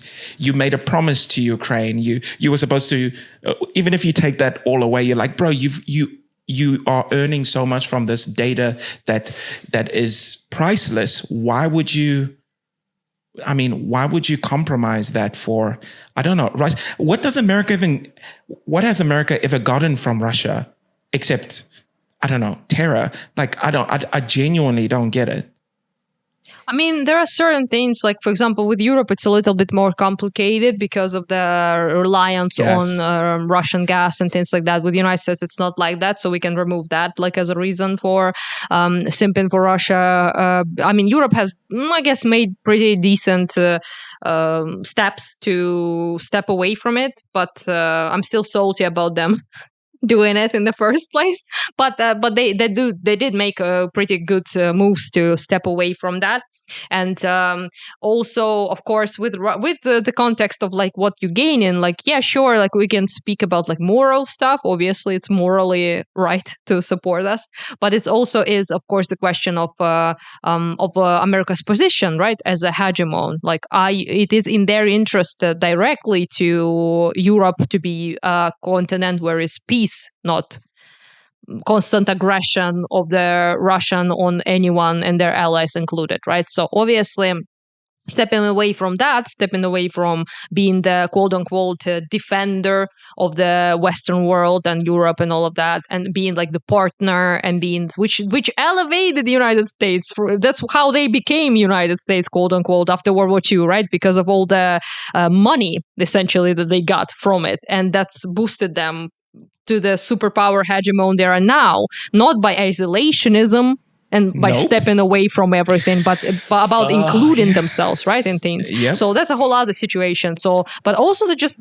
basic ass things you just said. For example, we are the only country right now that has quote unquote ally, I guess, if you can say, with the United States now, but used to be, at least like with Biden, right, that we shared drone warfare. And we are only ones that are doing it in such a scale, right? So Ukraine and Russia war is where this technology is implemented, it grows, and it became literally the main warfare tool, which is insane if you think about it. In just a matter of like years, it became, it was a war of artillery first, now it's a war of drone warfare, pretty much, right? and all the operations you can pull off, which Spiderweb, for example, right? The operation we did in Russia shows that effectiveness of like teeny tiny plastic little drones destroying like multi-million-dollar strategic bombers, insane stuff, right? It's very beautiful. Can I just say, I was just like, oh, yeah. Oh, that was amazing. Cost efficient and absolutely like on the next level, in terms of like modern warfare. For example, Israel also used now in Iran the drone stuff as well in a similar manner, I guess you could say. So all of that is pretty valuable in terms of like getting data and footage and all of that for United States Army to be and the military to be on that newest technology and following it, right, and being like on the top of the game in the case of something else happening, right, and all of that is very, very practical. Never mind the fact, of course, that you can bring up Budapest Memorandum and agreements and all that of the security guarantees and all that. But in my opinion, one of the biggest things as well is just that do you want the world where every nuclear power can attack and take territory, occupy and brutalize countries that are not nuclear powers? Because in that case, all of them will start considering being nuclear powers. Do we want that world? Or do we want nuclear proliferation? Right? Do we want less opportunities for World War III with nuclear weapons, or we want more of them? And it's just pretty silly because, for example, Iran, no matter what you think about like Israel's strategy and all of that, right? At the end of the day, no, we don't want Iran to have nuclear weapons because we all know how they will use them. And by use them, I don't mean nuke United States. That won't happen. What I mean by that is like them using it as Russia uses them. As a constant threat, as a constant red line, we're gonna nuke this and that if you don't allow us to do what we want. And that's what everyone, unfortunately, to know, like, the situation is that Russia taught horrible actors in the region that's how they can get away with it. You can attack your neighbors. You can attack people you fucking hate and want to colonize again. You can do all of that, and then nobody will do anything for you because you'd be like, well, if you attack me, I have nukes. And that's literally Russia. That's how they operate. Yep. And I imagine Iran wants to operate similarly. Like, I'm not thinking they will be nuking anyone anytime soon. I mean, Israel believes that they will nuke Israel if they have nukes, which, I mean, take that like as you will, whether they are correct on that or not, I'm not sure, but I'm sure as hell know that how they will definitely use it, like Russia uses it. I mean, to be fair, I was going to say, to be fair, Iran's been saying what they want to do to Israel for quite a long time now. Yeah. So it's kind of true. Like it's. But, I would imagine for the Israelis, they just, I feel like they just don't think it's worth the risk. Because definitely. I mean, if I was them, I wouldn't be like, oh, there's like 30% chance they will nuke us, not 70. So I guess that's fine. Like, obviously, I wouldn't be that way, right? But at the same time, like me personally, I think that's the main tool usage of it now, because you can really get away with literally everything by having nukes and attacking powers that don't have nukes, and then countries that don't have nukes, and then when other countries can't do shit to you because you be like, oh, I will nuke the world if you do anything to me, like that's incredibly useful tool if you want to expand as an empire, if you want to grow your power in the region, your dominance in the region. So even that is already a big fucking problem, to say the least, right? But but also, of course, like them talking, I mean, Russia technically talks about nuking everyone literally every day, so I mean, words don't really always like correlate with the actions, but at the same time, like, would I trust like Iran and Ayatollah in power to have nukes? No, absolutely not. So in that sense, it's complicated. So what is it because I've seen some of your videos where you're sleeping and then you wake up and there's bombs going out, like missiles and that sort of. I feel like, I don't understand how that must feel and what that vibe is like. I mean, you've been living under this for a couple of years now. It's a vibe for sure. Because now you like laugh about it and you're like, haha, blah, blah. I'm like, Yo, what? Can you just explain a little bit, like, what is daily life like in Kharkiv? Like, when do you know when missiles are being fired at you or drones or shit? Like, how does that work? Yeah. Recently have been quite difficult because they have thrown a temper tantrum from after we destroyed strategic bombers. They decided to do what they are good at, which is bombing civilians in their beds. So we kind of expected that to happen. So I wasn't like surprised, to be honest, but I was like, I'm not having the best time, let's put it like that. I'm still obviously in full support of operations like that, even if it means my city will be bombed in retaliation. I still fully, just to make this absolutely clear for everyone, I obviously support that. More of that, bomb more of strategic bombers. But in the sense that there was like at the day when there was like this big attack, I don't know if you've seen that or something else that I posted, but that was like 56 explosions in Kyiv, just the other day. Yeah, so that was in a matter of 2 hours. So from 3 in the night, which is usually the time they like to bomb, from 3 to 5 in the morning. And that was like, we just was sitting in the corridor, basically, me, my mother, my sister, and just, sitting there. I don't know, like not much you can do really. And like 40 something Shaheds flew like directly above us, and they do this so loud, in fact, that I was like at times thinking they will actually like bomb the building we're in, because they do this like dive thing, like they like, I don't know, like they fly like this, and then they do this like up, and then they do this like strong diving thing, and then they explode. So you can really hear that diving thing very well, and they're pretty loud in general. But that and that's, it's kind of difficult to even tell sometimes, because if there are like 3-4 of them buzzing in the immediate area you live in, you can't tell from which direction there are. It's quite quite an experience, I guess. You like hold hands with people, hope that you will survive somehow. So it's just, it's kind of like, I don't know how to explain this, to be honest. It's like, sounds like, should be panicking and things like that. Most people don't. It's like just this blank stare of tired, of tiredness, no sleep, insomnia, and all of that, right? Like staring at the wall, just kind of like hoping that it's not going to be you. And that's kind of like how it works. So it's not like a very emotional ordeal, usually, other than if it's hitting you directly. Then, yeah, sure. Then everything is a fire and falling apart and everyone's dying, and that's going to be an emotional ordeal.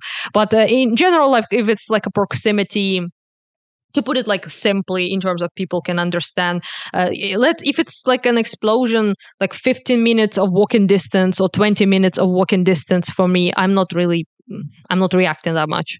So it's not like a big deal. I'm only like a little bit like spooked, I guess, and I'm like having like this, heart is beating quite fast, and you have like this sphere, I guess. If it's like 2 minutes away, 1 minute away, it's like almost at your place. Then at that sense, yes, in that sense, it's pretty normal. Everyone will be, afraid, I guess. But if it's like 20 minutes away, 30 minutes away, somewhere on the other side of the city, like I don't even, I mean, not in a callous way, but I don't really care, so I don't react.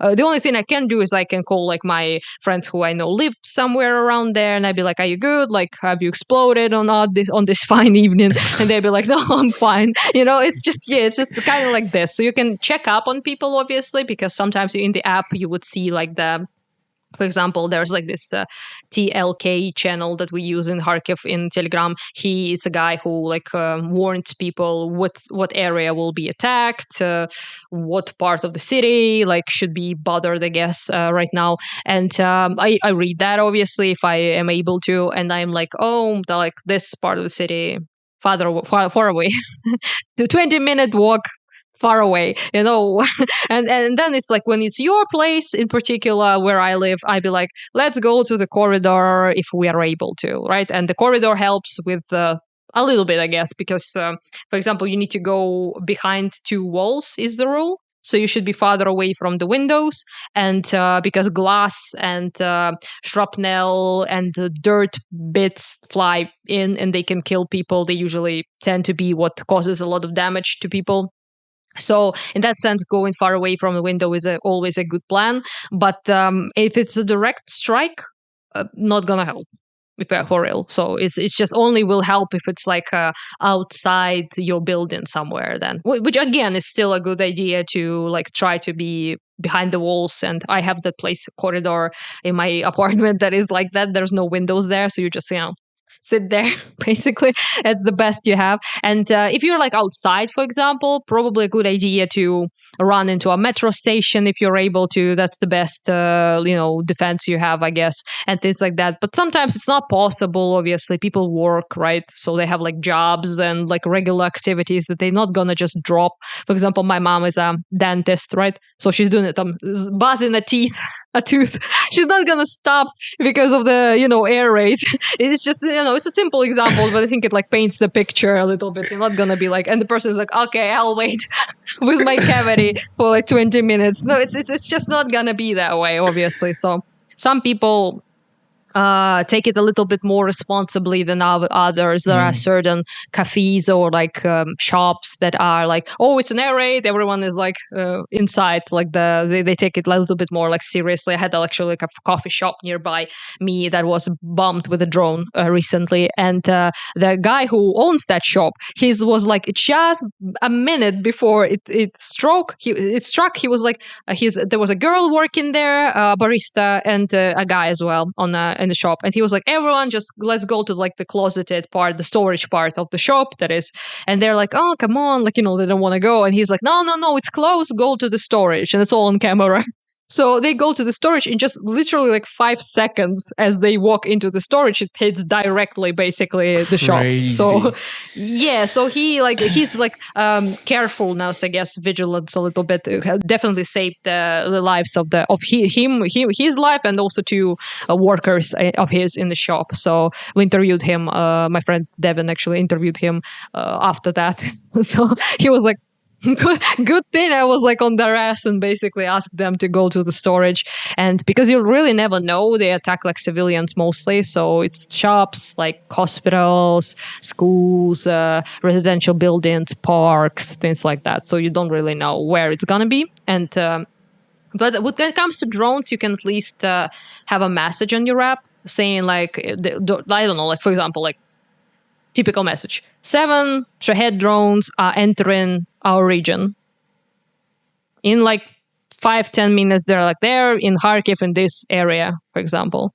And you'll be like, okay, you make decisions based on that. But for example, if it's like ballistics or if it's like a missile of some sort, no time at all. There's just no time. We're so close to Russia that it takes like a second or 2 or 3 to high-speed missile to flew in. So never, ever will you be able to have an alert for that. It's not like Israel, when they're like, in 5 hours, Iranian missiles will be here. It's not like that at all. It's like, it's a completely different ball game altogether. So it's like S-300 missiles, ballistics, Iskander missiles, any type, Kinjal, anything. It's just too fast. And we are like, I live basically 40 minutes away from Russia, technically, of a drive, right? Of a car drive. So like 1 hour tops. So because of that, of course, it takes like absolutely no time for that ballistic to hit us. So you get hit, just a huge explosion. And then you're like, what the fuck? And you take your phone and you like check, basically, just go to the app, like, just like this. It's just a casual affair. And you're like, more or no?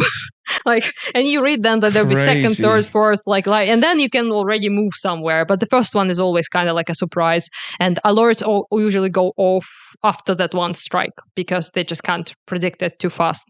With drones, they're not as fast, so you can, kind of tell. Glide bombs are the bane of my existence. I hate them in particular because they, in 2014, no, so wait, 24. In 2024, they have been attacking Kharkiv daily with glide bombs, call them CUBs. It's like controlled aviation bomb, essentially, the abbreviation. And those are have been like 7, 8 strikes per day, usually, with them at that time period. And it lasted for 6 months because our guys realized how to jam them. So they no longer reached the city. And before they discovered how to jam them and how to stop them from basically because they're controlled guided, you can jam the signal that guides them and then they just drop. So you can really do that, but it took a while for us to figure out how to exactly pull this off. Yeah, so we had like this for 6 months. like entirety of the 6 months, we had like 7, 5, 10 strikes daily. And almost all of them have been in my particular area. I'm not sure exactly why. I think it's like because it's easier to distance to get here. And they just fall here. And it was like absolutely random, everywhere, like shop, residential building, random like stadium, random school, random street, random parking lot, like absolutely like random with no rhyme or reason whatsoever. There was like no direction. They also have a very big, I don't know how it's called exactly in English, but how it's called when they are not very precise. So they have like this, they can fall like kilometer away from the target, essentially. So that's how not like precise. dumb bombs. Yeah, so there's no like, even if they wanted to hit something particular, they can't because they're so not precise. So yeah, we just use it to terrorize the city. They announced it, by the way, publicly on their state media that they're trying to terrorize the population from leaving the city. And that's kind of like what was going on. And that was, I hate them the most, perhaps. Maybe Shaheds a little bit more drones, but I hate Cubs because they're not as fast as ballistics. So they're not supersonic or anything like that. So you can really hear that thing fly for like a good minute. Yeah, and it's a bomb. It's big. It's quite a huge explosion, but it flies for like a good minute. So you can really just marinate there like this sit, and it gets louder and louder. And I posted a lot in 2014. I posted a lot of, 24.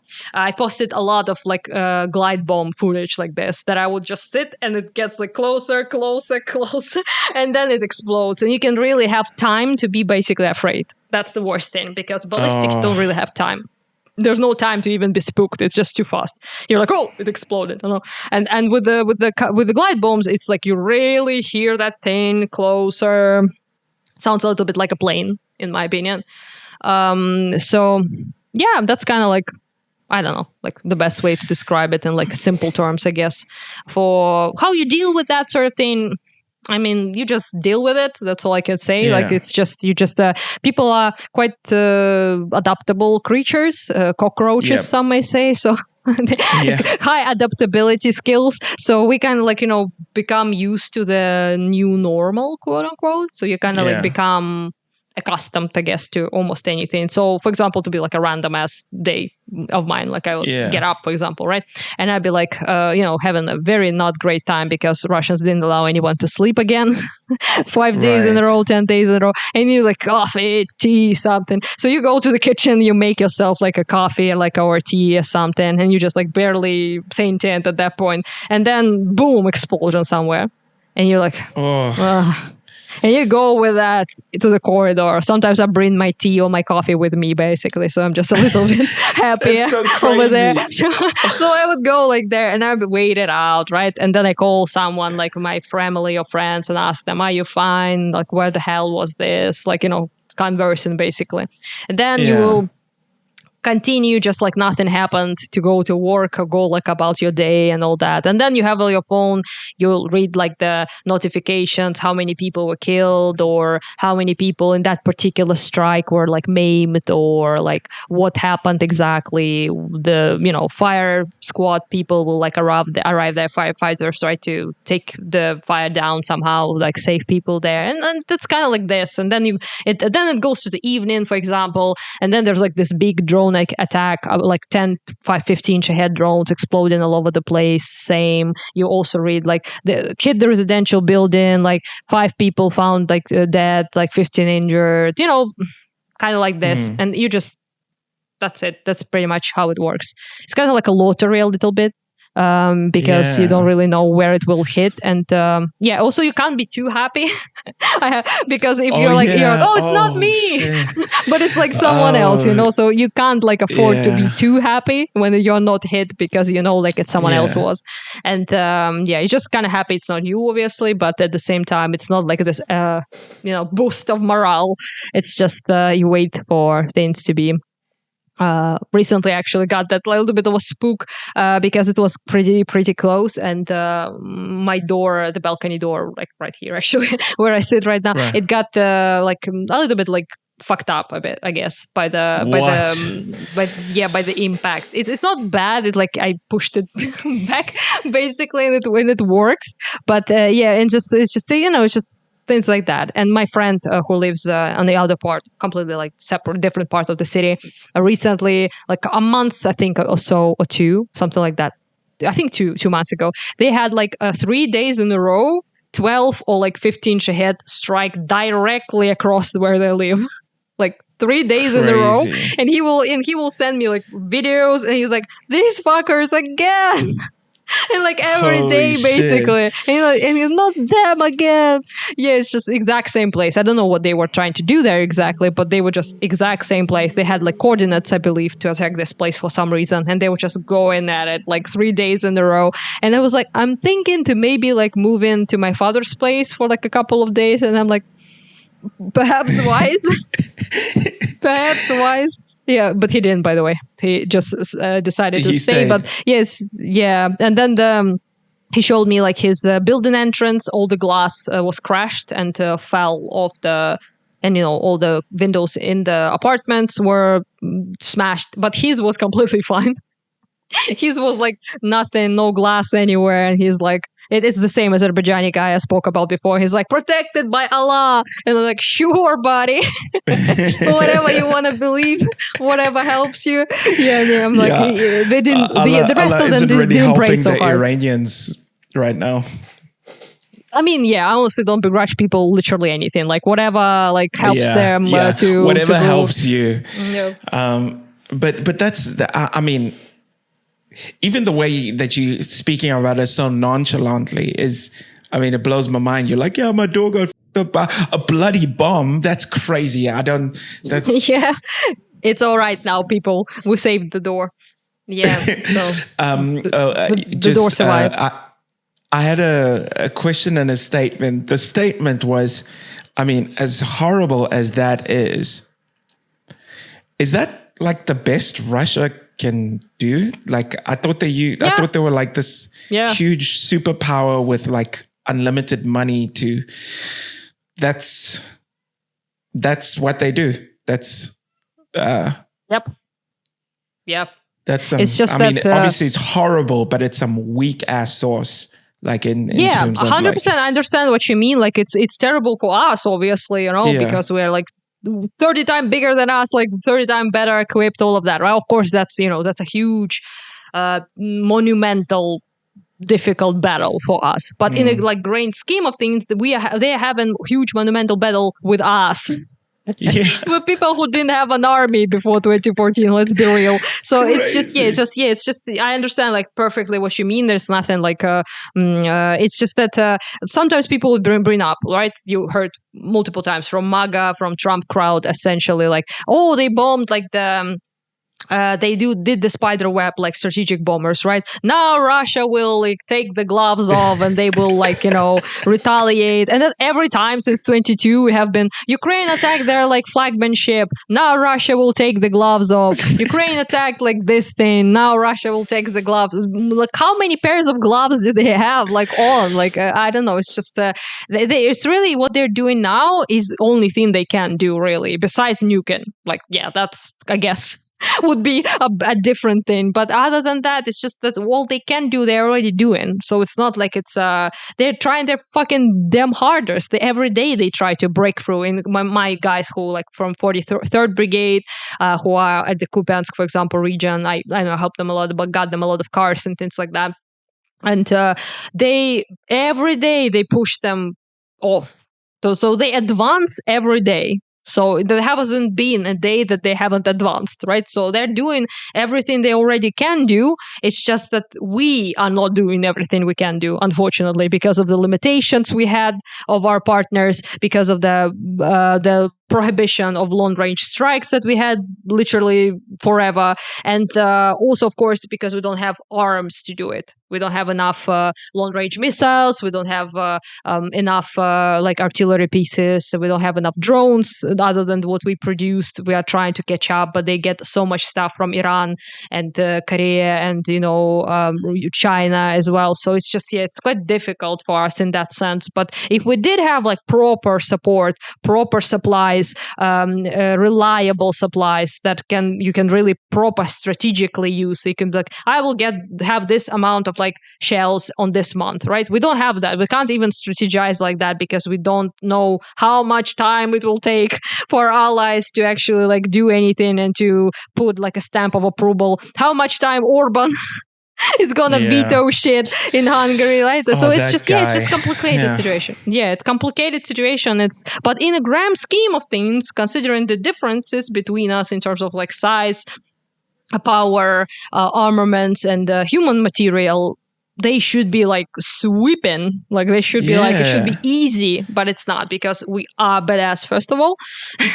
And second of all, they are not as good as they claim to be, simply put. Yeah, it seemed because that's something that has genuinely shocked me. And I guess there's a similar thing with Iran in terms of like they've used so much money, and same thing with Russia, so much money supposedly on building up this war machine, this dangerous, gigantic country that moves its weight around and the world trembles. Even the United States tries to kiss the president's ass. Well, this one is too, but yeah, you know, and then they pull up on Ukraine, and wasn't it supposed to take like a week or two or something? And like 3 days at first, and a week. They moved on. I mean, on one hand, we're like laughing, obviously that's true, but at the same time, like also keep in mind that it's a titanical effort of like our people to, most people, I will make this statement, okay, I'm hyped for that, will not be pulling this much of a resistance that Ukraine is doing. Like in terms of like insane numbers of enlistment that we had in the first few, 22 and 23 was pretty much entirely without conscription. So just let that sink in, I guess. Like it just was volunteered. So people went and they enlisted by themselves. Now we have obviously, conscription, things like that. But at the beginning, it wasn't even needed because of how many people volunteered. That's phenomenal. Also, we're big relatively by European standards. So we have a bigger population than, let's say, like country like Moldova or Georgia, who, no offense to my Moldovan and Georgians, can do fuck all if Russia decides to attack them. Like, I mean, not no offense whatsoever, but it's just a reality of the thing. Many countries in Europe don't even have a functional army, although they're rich. And they have like better economy than Russia and have more money. They don't have actual people to fight. So actual functional army, France, sure. Yeah. Poland maybe as well. Yeah. But that's just pretty bad. So in terms of like, we can laugh about how incompetent Russians are, but at the same time, they are competent enough to actually put a lot of damage in countries like this who didn't take their defense seriously. For example, in Europe, many people, to criticize other European bros a little bit, not just Americans, they didn't put their defense seriously at all. So they were like, United States will, got us back. Who will attack us? And now we see how unpredictable, how Kremlin-esque current administration is, and how many isolationism attitudes are in the United States, right? To move away from NATO, to move away from this and that, to Europe, like are a bunch of, I don't know, like bloodsuckers who like use us and we don't want to help them, and they're all like beggars and all of that rhetoric, right? It's not just rhetoric, it's the attitude, the broader attitude of United States not wanting to be this like I guess you could say the one who is in charge of the European security anymore. So whether they do it to benefit themselves, I don't think so, but or Russia, I think so, but it's just at the end of the day, it's like Europe also needs to like a little bit consider that we are the meat shield, quote unquote, that is not forever. We are not like endless. We will not last forever. So in that sense, I think Europe is also like slacking big time in terms of like how much they should be invested, because you relied a lot, Western Europe especially, on United States. Now I think many people understand they're not particularly reliable with the chaotic political climate that is there, right? But what is reliable is the fact that Ukraine is your defender, unironically, and we can be. And we should be. It's in our interest, because our enemy is Russia and tries to, subjugate us. It's not like it's not, but we are willing to. We are willing to like spill our blood for that, but just help us with that. That's just because the enemy is like 30 times our size. It's impossible to just forever, stand tall on the will alone. It's just it's gonna crumble at some point. So it's just difficult in that sense. I totally agree with you, and I think that it's true. The further west you go, the more slack a lot of the countries are, European countries. Yeah. Finland, for example. Finland has never let its guard down because they just do not trust their neighbor. Yep. I think good. Finland has like a 900,000 registered conscription. Like most people know how to use a gun here, so they're very like. What I was going to ask but also you just was, to make a comparison, you said like that's very good, and I appreciate like the closer countries to Russia. For example, Estonia gave us like a pretty heavy percentage of their GDP in terms of like effort, but it's smaller countries and they have much smaller economies, so obviously they can't help as much. But like Finland, Estonia, a lot of them, Baltic, Lithuania, Latvia, all of them have been very good, and like a lot of Scandinavia people popped off like recently, like Denmark and people like that were given like help. But it's all good, and but also like just keep in mind that Russia literally can't conscript millions. True. So there are just right. a meat wave, but it's a meat wave you have to contend with. So we in Ukraine now have essentially like 1 million people in the army. So half of them reserve, half of them, actually fighting, all of that. But it's much larger than most other countries. But also keep in mind that there are like literally Russia could unironically throw like 20 million people on the front and nobody would say no to that. Because they will throw people that nobody cares about, okay? And there are plenty of Russian people like that in Russia, right? Especially like marginalized minority. And also they don't need to throw them because they go there by themselves for money.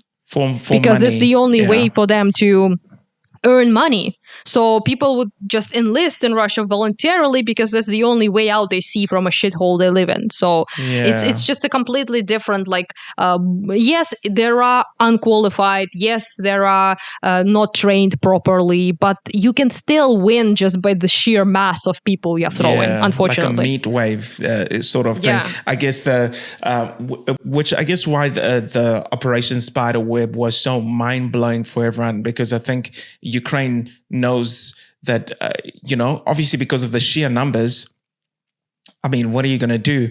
So I think it's like, hopefully with Iran suffering now, I don't know. It's just, when I think about this whole thing, obviously my heart is with Ukraine and all this sort of stuff. But I get so discouraged looking at America, because they are the tiebreaker. They're the ones who could shift this entire thing. Donald Trump talks about peace through strength, but he just looks super weak. Like it just looks super weak.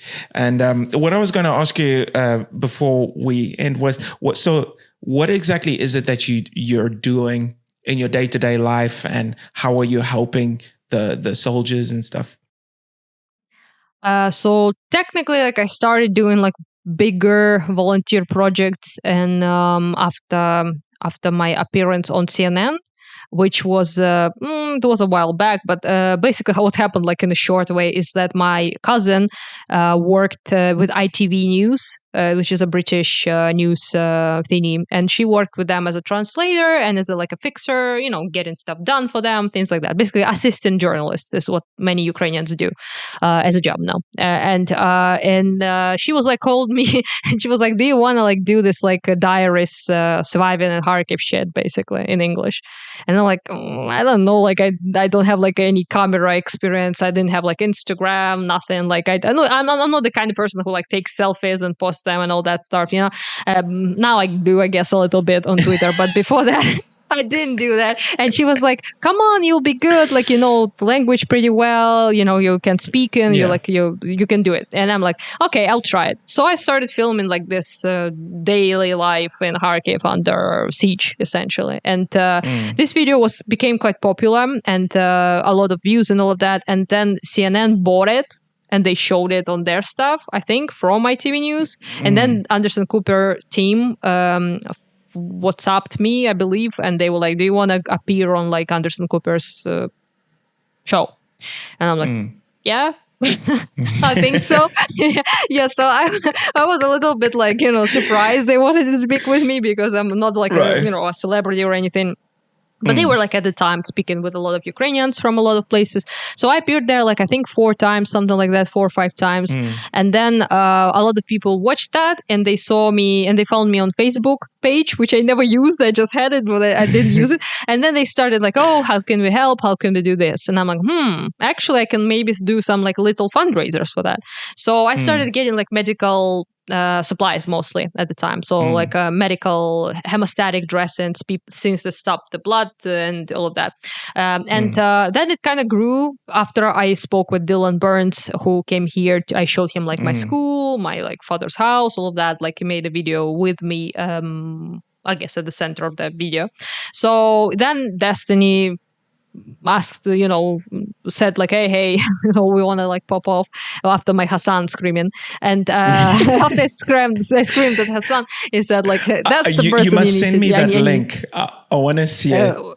Yeah, I will. Yeah, so it's been a while, honestly. Like, and then I spoke with him, and then his community and other communities of like streamers, political people. I spoke with a lot of people since then, and they started to basically my Twitter grew pretty much, and they started to help me with my fundraiser, which turned from medical aids to bigger things like cars, drones, protective gear, things like that. And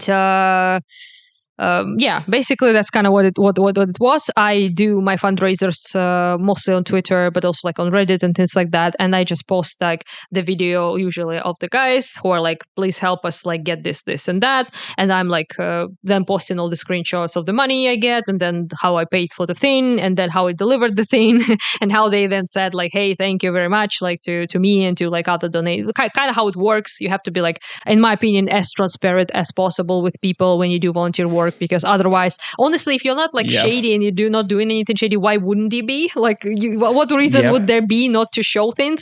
So I'm like posted screenshots, all of it, like all the operations, everything, so people see.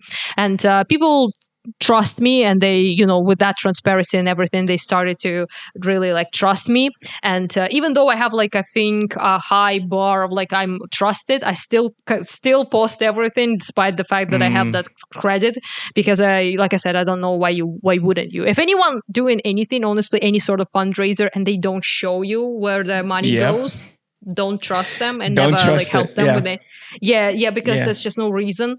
Scammy shit might be happening over there. And so that's kind of like how I started doing it and how I'm still doing it till this day. And it's been pretty effective. I didn't ever expect to be able to raise so much money. And first thing I bought, big one, was quad bike. And I was shocked because I was on the stream and I spoke about stuff. And then on the next day, I think I checked my like PayPal or something, and there was like, I don't know, like $9,000 or something there. I was like, what the fuck? And it was still like even the biggest money on my account was $500. Okay, that's the most money I've ever seen in my entire life. I was a seller, working in a vegan shop. Like regular ass person with a regular ass job, and Ukraine, the average pay is about like $400. It's quite small, right? So I was like, and I called like everyone, like, what do you need? Like, what can I use this for? And they were like, quad bike, like power banks, bulletproof vests, things like that. And I'm like, okay, we're buying all of this, and that's kind of how it started. And now I have like so much stuff already about me. Like I have like this medal that I was gifted by the battalion. Cool. I don't know if you can really see it, but it's pretty cool.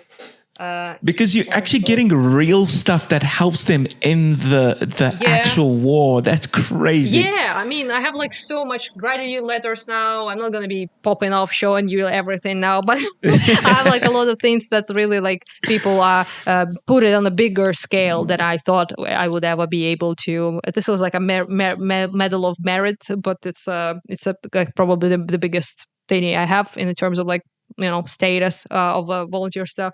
But yeah, it's just it's really like kind of became my life in a way to also go to the front, to deliver things, speak with soldiers, and a lot of things have lost, unfortunately, a lot of them, people who I was close to and spoke to a lot, they have been killed at the front, a lot of them. And a lot of things of that variety, but also bring journalists there to speak with them, to do interviews, to translate stuff because my English is pretty good, so I can help them. And that's kind of like what I do essentially.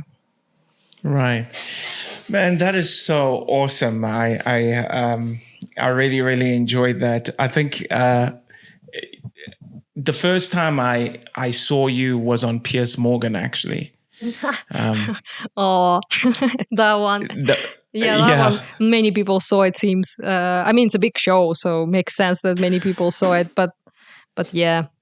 Even the local Ukrainian media actually reposted it on United 24 media. They showed like a clip of it. Yeah, and a lot of Ukrainians were like, "Way, look at that!" But the amazing thing about that interview of you is that you really dog walked that other guy, that dude. Like, he didn't stand a chance. I don't know. He said he wrote books about it and whatever. I was like, bro, what book did you write? Like, did you write? I actually skimmed through that book. Like, I felt like I didn't buy it, obviously, fuck that guy, but I mean, 4 photos of the like his book, basically. And I was like, oh my God, that's so crazy. It's like straight up like Russia propaganda, just in English from Russia Today, but also like a lot of like NATO did this, Newland cookies, Maidan coup is, all the classics, like the classic talking points, all of them are there in 500 pages, by the way. So, yeah, Broski popped off with that book. But when I saw him, I was like, looks like paid by Russia guy. So I stand by that, because that's like he was like popping off like Russian propaganda talking points, like Eminem raps, like in an insane fast speed, like it's been like he learned them in front of the mirror and like wasn't prepared. So the other guys were also a little bit weird, to be honest. Like there was a Cenk there, Cenk Uygur, and then the other dude, I forgot his name, but he was supposedly killed like Osama bin Laden or some shit. I think it was Osama, they said it. I don't know if that's like any of that even true. America is a fucking circus. I don't know. But it's just none of them were like pro aid to Ukraine, which was hilarious, because there was like 3 of these dudes against me, I guess. Not even Cenk? No, Cenk is not. Yeah. Really? I know he's very anti-Israel, but I thought he would be like pro-Ukraine. He's not. Nope. He's in the American exceptionalism camp. He thinks all of it is like NATO's fault and America has provoked everything, that sort of thing. I mean, it's kind of like a leftist perspective in general, so I'm not like surprised. But also, funny thing about him though is he wasn't the worst one on that panel. Not even by far. But he was like, it's funny, like the hypocrisy, I guess, because he's like, Palestinians deserve the right we should help them, and they deserve the right to fight, and they deserve to like peace, they don't want peace, justice, and all of that. And then it comes to Ukraine, he's like, we shouldn't help them, and they should give up, because I don't know why exactly. So it's just kind of weird, because he's so pro like Palestinian right of self-determination, and I don't see him telling Palestinians like, well, you should give up because there's no chance you will win against Israel, which, by the way, I mean, true. There is really no chance they will win against Israel. If we have some sort of chance, then they sure as fuck don't have any. But still, he wouldn't say that to a Palestinian person, because you're like, do you want to be bombed? Like all that cringe, But he will say that to Ukrainian people for some reason. So, to be honest, I think if I were to just take a wild guess, in his eyes, it's white people fighting white people, so it doesn't really matter. I guess. Yeah, I saw like Hassan talking with some guy. I don't remember what the guy's name, but he was like some sort of like lefty person. He has a podcast, I believe, as well. And he was like, I mean, I'm on nobody's side, like two whiteys fighting. And you're like, can you like for 1 second just why so fucking obsessed with this thing? It's like, it's not about it at all. There's nothing has to do with anything. Like race has nothing to do with literally any of that. Yeah, it's just pretty weird how their sympathy is so one-sided, contingent on like what the color of the people are. Mine sure isn't. Like I wasn't like supporting Syrians against Assad because I don't know, he's white. Okay? It's just really like, it's just stupid logic. It's nobody even thinks that way. So it's just quite strange. On a quick side tangent, do you know that I was actually going to visit Ukraine, or I was planning on visiting Ukraine maybe a couple months before Russia's invasion. I was in Berlin and I met these Ukrainians from Kiev, and we were arguing in a friendly way about Alexander Usyk and like boxing and whatever. And then they were inviting me and I was like, yeah, cool, let's go. And then just a couple of weeks later, I was like, I don't know if I'm going to be going soon. Yeah, I mean, it makes sense, yeah.